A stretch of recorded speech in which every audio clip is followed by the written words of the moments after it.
యువతి యువకులారా, స్వచ్ఛ సేవా కార్యకర్తలారా, భారతీయులారా, ఈ నెల 17వ తారీఖు నుంచి అక్టోబర్ 2వ తారీఖు వరకు స్వచ్ఛ భారత్ స్వచ్ఛ ఆంధ్ర అభియాన్ జరుగుతుంది. దీన్ని పురస్కరించుకుని ముఖ్యంగా ప్రతి కాలేజీలో, ప్రతి హై స్కూల్లో, అలాగే యువజన సంఘాల్లో, పౌర సంఘాల్లో అందరం స్వచ్ఛ భారత్ సంబంధించి ప్రతిజ్ఞ చేద్దాం. స్వచ్ఛ స్వభావం, స్వచ్ఛ సంస్కారం, అదే మన లక్ష్యం అన్నాడు మన మహాత్మా గాంధీ. అంచేత మహాత్మా గాంధీ జన్మదినాన్ని పురస్కరించుకుని ఇప్పుడు జరుగుతుండే స్వచ్ఛ భారత్ అభియాన్, ఇందులో ప్రతి ఒక్కరూ భాగస్వాములు కావాలి. ఆ భాగస్వాములు అవడం అనేది మనం ప్రతిజ్ఞతో నిరూపించుకోవాలి.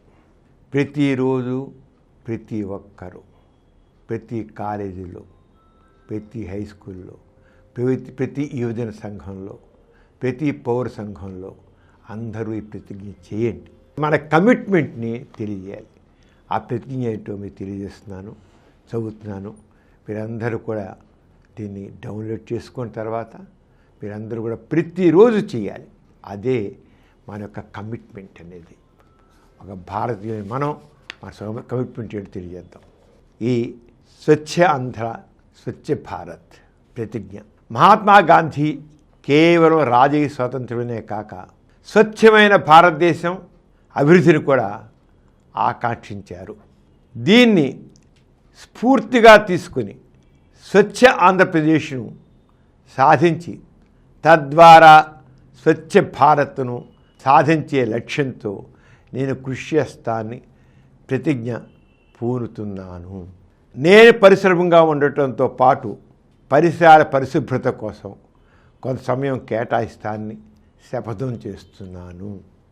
ప్రతి సంవత్సరంలో 100 గంటలు మరియు ప్రతి వారానికి 2 గంటల శ్రమదానం చేసి పరిశుభ్ర ఆంధ్రప్రదేశ్ సాధించే సంకల్పానికి కట్టుబడి ఉంటాను. నేను పరిసరాలను అశుభ్రపరచను మరియు వేరే వారిని అశుభ్రం చేయనివ్వను. అందరికంటే ముందు నేను నా కుటుంబాన్ని, నా పరిసరాలను, నా కార్యాలయాన్ని పరిశుభ్రంగా ఉంచుతాను.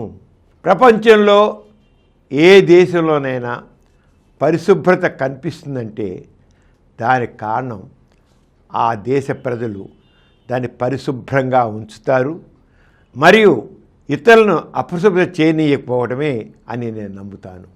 ఈ విషయంలో నేను వీధి వీధికి మరియు గ్రామానికి స్వచ్ఛ ఆంధ్ర మిషన్ తద్వారా స్వచ్ఛ భారత్ మిషన్ కోసం ప్రచారం చేస్తాను. నేను ఈరోజు నుండి నాతో పాటు 100 మందితో నాలాగా పరిశుభ్రత కోసం 100 గంటల సమయాన్ని కేటాయించేటట్లు చేస్తానని ప్రమాణం చేస్తున్నాను. ఈరోజు పరిశుభ్రత గురించి నేను వేసిన ఈ ముందడుగు ఆంధ్రప్రదేశ్ రాష్ట్రాన్ని మరియు భారతదేశాన్ని శుభ్రపరచడంలో సహాయం చేస్తుందని నమ్ముతున్నాను. ఇదండి ప్రతిజ్ఞ. ప్రతి ఒక్కరూ మనసా వాచ కర్మణ ఈ ప్రతిజ్ఞ చేసి మన రాష్ట్రాన్ని, మన దేశాన్ని స్వచ్ఛంగా ఉంచుతాం. మహాత్మా గాంధీ అన్నట్లు స్వచ్ఛ సంకల్పంతో మనందరం కూడా ముందుకు సాగుతాం. స్వభావంలో స్వచ్ఛత, సంస్కారంలో స్వచ్ఛత, అవే మన లక్ష్యం కావాలి. అప్పుడే మనం దేశాన్ని చేసే నిజమైన సేవ. జై హింద్, జై భారత్.